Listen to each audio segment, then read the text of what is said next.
আসসালামু আলাইকুম রহমতুল্লাহি ওবরকাতুহু। সম্মানিত দর্শক, প্রধানমন্ত্রী তারেক রহমানের জন্য আগামী ৩টি মাস খুবই ঝুঁকিপূর্ণ, অত্যন্ত চ্যালেঞ্জিং, প্রতিযোগিতামূলক এবং তার জন্য এটা রীতিমতো অস্তিত্বের লড়াই। অবস্থাটা এরকম, বাঁচলে মানে গাজী, মরলে শহীদ। তিনি যদি এই ৩টি মাস চমৎকারভাবে টিকে যান এবং চালাতে পারেন, তাহলে দীর্ঘমেয়াদে এই সরকারের যে স্থিতিশীলতা এবং এই সরকারের যে টিকে যাওয়া, এটি অনেকটা সম্ভব হবে। কিন্তু এই ৩ মাসে যদি তিনি ব্যর্থ হন কিংবা ব্যর্থতার পথে এখন যেভাবে এগুচ্ছেন সেভাবে এগুতে থাকেন, তাহলে আর যাই হোক না কেন, ব্যক্তি হিসেবে তারেক রহমান সাহেব, তারপর তার পরিবার, তারপর তার দল এবং তার দলের সঙ্গে অন্যান্য যে সকল সাঙ্গপাঙ্গ, সাহায্যকারী, সহযোগী যারা জুটেছেন, সকলের জন্য এক বিভীষিকাময় দুর্নিবার বিপদ এবং বিপত্তি অপেক্ষা করছে। সেটা কেন এবং কিভাবে, একটা একটা করে আমি খুব ধীরে সুস্থে বলার চেষ্টা করব সংক্ষেপে। প্রথম কারণটা হলো প্রাকৃতিক। আপনি দেখুন যে কতগুলো পরিবার যাদের জীবনে দুর্ভোগ দুর্দশা নিত্য নৈমিত্তিক, কতগুলো পরিবার, কতগুলো ব্যক্তি যাদের জীবনে হতাশা, অপমান, দুঃখ, দুর্দশা, এমনকি আরও মারাত্মক কিছু, এটি অহরহ ঘটে থাকে। এদের জন্ম হয় মূলত কষ্ট পাওয়ার জন্য। কোনো পাপ না করলেও কি করেন আল্লাহ রাব্বুল আলামিন জানেন, এটা একটা প্রাকৃতিক বিষয়। তো সেই দিক থেকে আপনি যদি শহীদ প্রেসিডেন্ট জিয়াউর রহমান, তাহলে কিংবা বেগম খালেদা জিয়া, এদের জীবনের পুরোটা আপনি মূল্যায়ন করুন। আমরা এখন অনেকে বেগম জিয়াকে স্লোগান দিচ্ছি, কিন্তু তিনি তো জীবনের একটা বিরাট সময় ১৭ বছর যে কষ্ট করেছেন, এটা পৃথিবীর কয়জন নারী এই কাজগুলো করেছে?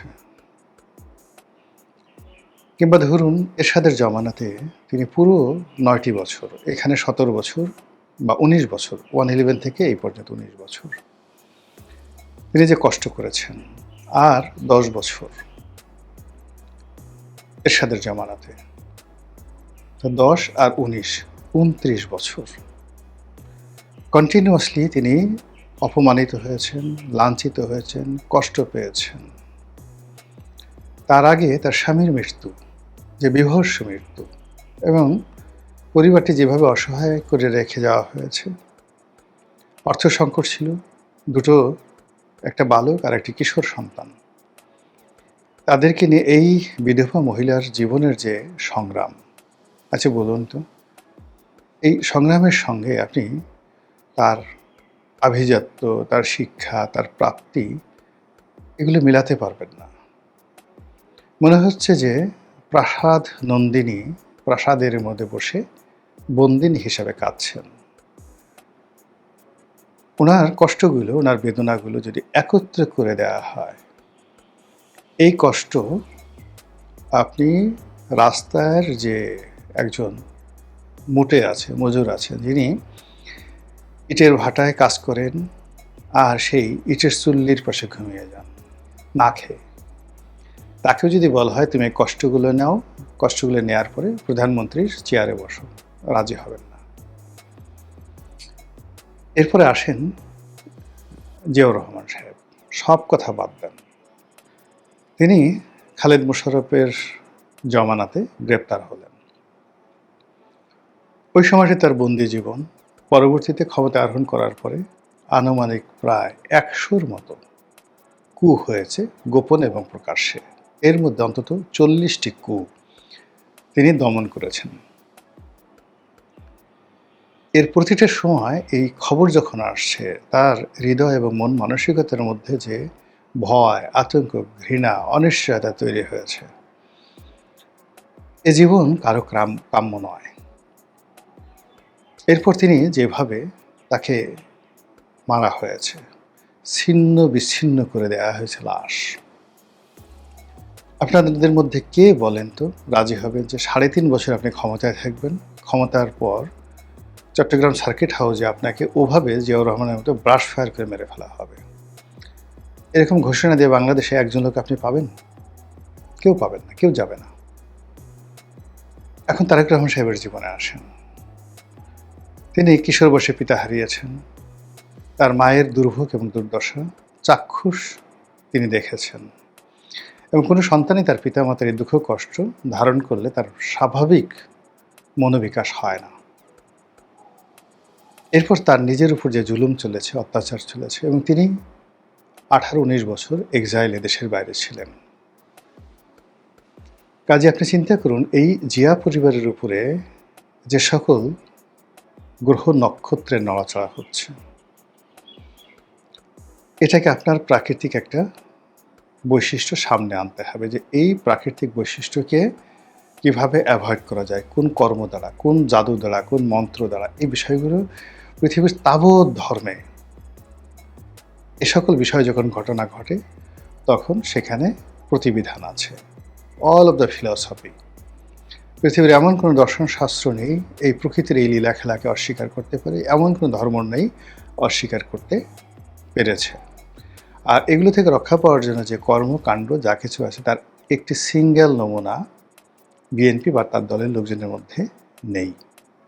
ফলে প্রথম কাজ হলো তারেক রহমান সাহেবের যে গ্রহ এবং নক্ষত্র, এই গ্রহ নক্ষত্র প্রাকৃতিক নিয়মে স্বাভাবিক অবস্থায় নেই। এই গেল এক।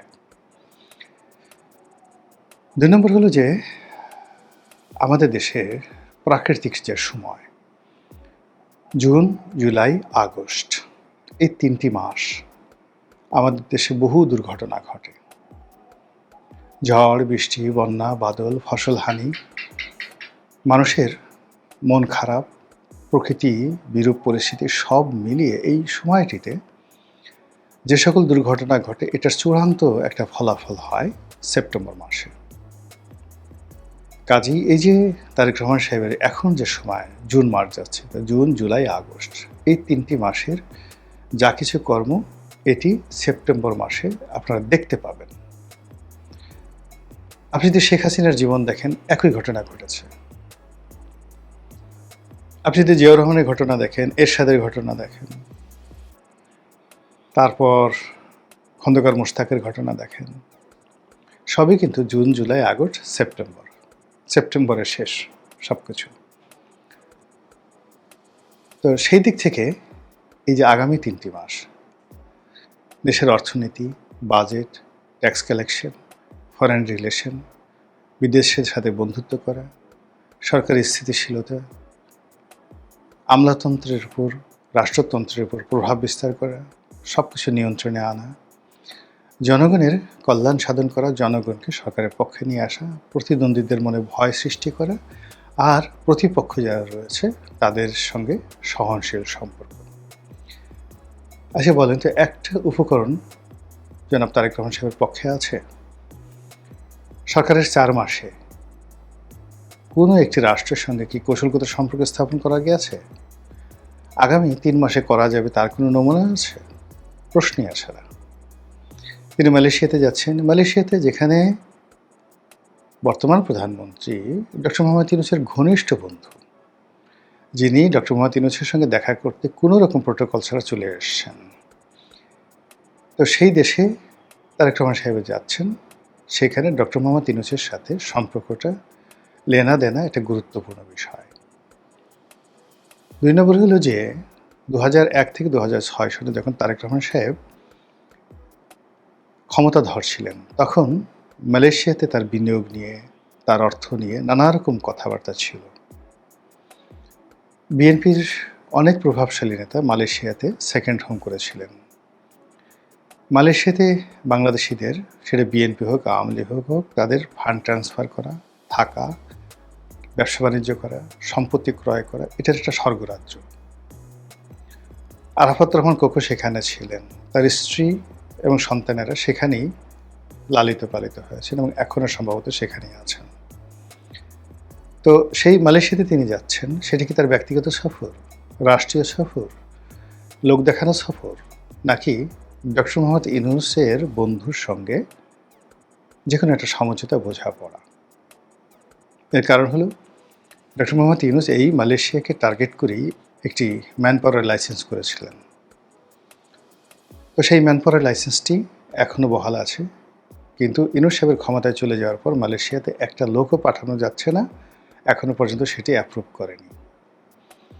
তো মালয়েশিয়াতে যদি লোক পাঠাতে হয় তাহলে কি আনোয়ার ইব্রাহিম প্রধানমন্ত্রী, তার কোনো অনুরোধ আছে, নির্দেশনা আছে, সাজেশন আছে ইউনূসের ব্যাপারে? সেটা কিভাবে জনাব তারেক রহমান সাহেব সামঞ্জস্য করবেন? এবং সেখান থেকে তিনি সরাসরি যাবেন বেইজিংয়ে। আমেরিকার সঙ্গে যে চুক্তি হয়েছে, যে কোঅপারেশন, সেই কোঅপারেশনটি মাথার উপর রেখে বেইজিংয়ে যাওয়াটাই মানে আমার কাছে ওয়াইজ মনে হচ্ছে না। কোনোভাবে খলিলুর রহমান বলেন, বাংলাদেশে এমন কোনো কূটনীতিবিদ নেই যে আমেরিকার এই যাকে বলা হয় চুক্তিটা মাথায় নিয়ে বেইজিংয়ের সঙ্গে সম্পর্ক স্থাপন করবেন এবং বেইজিংয়ের প্রাইভেট এবং পাবলিক ফান্ড বাংলাদেশে আনবেন। এটি শুয়ের পেছন দিয়ে উট ঢোকার মতো অসম্ভব একটি ঘটনা। কাজে বেইজিং যাওয়ার আগে তাকে দুটো বিষয়ের সিদ্ধান্ত নিতে হতো বা হবে। এক, আমেরিকার সঙ্গে থাকবেন, বেইজিংয়ের সঙ্গে জাস্ট ফরমাল। আর আমেরিকাকে তালাক দিয়ে বেইজিংয়ের কৌশলগত বন্ধুত্ব হবেন বা বন্ধুত্ব শুরু করবেন বেইজিংয়ের সঙ্গে। আগামী 3 মাসে তিনি বা তার সরকার এরকম একটি গুরুতর সম্পর্ক স্থাপন করবেন, রিলেশন করবেন বা যা কিছু করবেন, এটা অসম্ভব একটা বিষয় হয়ে দাঁড়িয়েছে। এর বাইরে ভারতের কূটনীতি তো আছেই। অন্যদিকে আওয়ামী লীগ, জামাত, বামপন্থী রাজনৈতিক দলগুলো, এমনকি সেই যে 2001 সন থেকে 2006 সন পর্যন্ত সারা বাংলাদেশে যেভাবে বাংলা ভাই, যেভাবে শায়ক আব্দুর রহমান, যেভাবে আনসারুল্লাহ বাংলা টিম, তারা তাদের কর্তৃত্ব প্রতিষ্ঠা করে ফেলেছিল, সেটা এই জমানাতেও ইউনূস জমানার চেয়ে বেশি চলছে, কিন্তু তারা রাগ করছে না। ইউনূস জমানাতে তারা খোলস ছেড়ে বের হয়ে এসেছিল। আপনি হিজবুত তাহরিরকে দেখা যেত, তারা প্রকাশ্যে তাদের কাজকর্ম চালাতো এবং প্রশাসন রাষ্ট্রযন্ত্রে অনেক হিজবুত তাহরির লোক এখনও আছে। ইউনূস জমানাতে তারা ওপেন হয়েছিল, মনে করা হতো তারা আসলে জামাতের লোক, কিন্তু বেসিক্যালি নট, তারা হিজবুত তাহরির লোক। ইটস এ গোপন একটা সংগঠন, অত্যন্ত শক্তিশালী। এই সংগঠনটি গত 4 মাসে তারেক রহমানের জমানাতে একেবারে নিশ্চুপ হয়ে আছে, কিন্তু তাদের অ্যাক্টিভিটিস আগের চেয়ে আরও বেশি করে চলছে। It is very dangerous for mister Rahman. তো মিস্টার রহমান মানে তারেক রহমান, তিনি যে কাজগুলো করছেন সেই কাজগুলোর মধ্যে মেধার ধারাবাহিকতা, এগুলোর পরিবর্তে চমক বেশি দেখা যাচ্ছে। তিনি এখানে রাষ্ট্রসত্তার যে অস্তিত্ব, বিএনপির যে অগ্রযাত্রা, এগুলোর চাইতে চমক সৃষ্টি করা, নিজে গাড়ি ড্রাইভ করা, মিডিয়াতে বারবার আসা এবং যে কোনো কারণে তার কন্যার, তার স্ত্রী, তাদের প্রশংসা, তাদের ইতিবাচক গুণগান মানুষ করুক এবং সেই জিনিসগুলো সামনে আসুক, এই কাজগুলো সরকার বা রাষ্ট্র যুগপৎভাবে করছে। জাইমা রহমান খেলছেন, বাম পা দিয়ে গোল করছেন, এটাকে ভাইরাল করা হচ্ছে কেন? সরকার কি জানে না যে এদেশে একটি উগ্রবাদ গড়ে উঠেছে, এদেশে একটি জঙ্গিবাদ গড়ে উঠেছে, এদেশে নারীদেরকে অবগুণ্ঠনধারী করার জন্য একটা বিরাট শক্তিশালী চক্র কাজ করছে? সেখানে জাইমা রহমান এবং জুবাইদা রহমানকে সামনে আনা, এই পরিস্থিতি নিয়ন্ত্রণ না করে, একটা মডারেট সোসাইটি গঠন না করে, এটা তারেক রহমান সাহেবের পরিবারের জন্য ঝুঁকিপূর্ণ। কেন তিনি সেই কাজগুলো করছেন? 2 নম্বর হলো তিনি গাড়ি চালাচ্ছেন, বেল্ট বেঁধে নিজে নিজে গাড়ি চালাচ্ছেন। ইটস এ ডেঞ্জারাস গেম, মারাত্মক ডেঞ্জারাস গেম বাংলাদেশের মতো জায়গাতে। কেন তিনি এই কাজগুলো করছেন? কেন তার গাড়ি চালানোর শখ? তিনি তো 2001 থেকে 6 পর্যন্ত অনেক গাড়ি চালিয়েছেন। ইংল্যান্ডে অনেক গাড়ি চালিয়েছেন। গাড়ি চালানো তার একটা প্যাশন, তার একটা ফ্যাশন, ভালো গাড়ি তার পছন্দ, এটা আমরা সবাই জানি। কিন্তু রাষ্ট্র পরিচালনার স্বার্থে এই বিষয়গুলোকে একটু বাদ দেওয়া যায় না? এই গাড়ি চালানোটাকে একটু বাদ দেওয়া যায় না? এটা তার ব্যক্তিত্ব নষ্ট করছে। তাকে মানে অনেকে টিটকারির বিষয়বস্তু বানিয়ে ফেলছে এবং তার যে পুরো প্রোটোকল এবং তার বিধি ব্যবস্থাকে ঝুঁকির মধ্যে ফেলে দিচ্ছে। কাজে তাকে সিদ্ধান্ত নিতে হবে তিনি গাড়ি চালাবেন না রাষ্ট্র পরিচালনা করবেন। তিনি বিমানে বসে ফাইল দেখবেন, গাড়িতে বসে ফাইল দেখবেন, প্রতিটি মুহূর্তে তার একটা মুভিং স্টেশন থাকে। কিন্তু তিনি যদি নিজে ড্রাইভ করেন, ড্রাইভিং সিটে থাকেন, ওই সময়টাতে তার আসলে ড্রাইভিং ছাড়া অন্য কোনো চিন্তা করা যায় না, নাম্বার 1। নাম্বার 2 হলো ড্রাইভিং এমন একটা বিষয় যাদের মাল্টি ডাইমেনশনাল চিন্তা থাকে, বহুমুখী চিন্তা থাকে। একসাথে 10টা চিন্তা যারা করে তারা কোনোদিন গাড়ি ড্রাইভ করে না, করতে পারে না। আর যারা ড্রাইভার বা গাড়ি চালায় বা খুব দক্ষ গাড়ি চালায়, তারা একটা নির্দিষ্ট দিকে কনসেন্ট্রেট থাকতে পারেন, আর দুনিয়ার অন্য কোনো চিন্তা বা 2-3টে চিন্তা একসাথে করতে পারেন না। ইট মিনস তারেক রহমান সাহেব একসাথে 3-4টা চিন্তা, 3-4টা সমস্যার সম্ভাবনা একসাথে তিনি করতে পারেন না। এটা তার ড্রাইভিংয়ে তিনি যত বেশি নিজেকে এক্সপার্ট দেখাবেন, তত এই জিনিসটা প্রমাণ হবে। তিনি কি সেটা জানেন? তো এই যে যা কিছু হচ্ছে, সব কিছুই আগামী 3 মাসের মধ্যে একটা সেটেলমেন্টে চলে আসবে এবং সেই সেটেলমেন্টটা আমাদের কারোর জন্যে সহজ নয়। অনেক কিছু ট্রান্সফর্ম হচ্ছে, অনেক কিছু ধূমায়িত হচ্ছে, অনেক কিছুর রসায়ন তৈরি হচ্ছে, সামনে পেছনে, পর্দার আড়ালে, আকাশে বাতাসে, নদী সমুদ্রে পাহাড়ে, সব জায়গাতে। এটা কোনো ছেলে খেলা নয়। আশা করি সরকারি যারা কর্তা ব্যক্তি রয়েছেন, গবেষক রয়েছেন, দার্শনিক রয়েছেন, চিন্তাবিদ রয়েছেন, অর্থনীতিবিদ রয়েছেন, আমার চেয়ে বহু বহু পণ্ডিত, কিন্তু ক্ষমতার কাছাকাছি থাকলে, ক্ষমতার মধ্যে থাকলে অনেক জিনিস বোঝা যায় না, যেটা আমরা দূর থেকে বুঝতে পারি কম বুদ্ধি থাকা সত্ত্বেও। বিষয়গুলো তারা যদি চিন্তা করেন, তাহলে আমাদের সবার জন্য কল্যাণকর। মহান আল্লাহ আমাদের সবাইকে হেদায়েত দান করুন, হেফাজত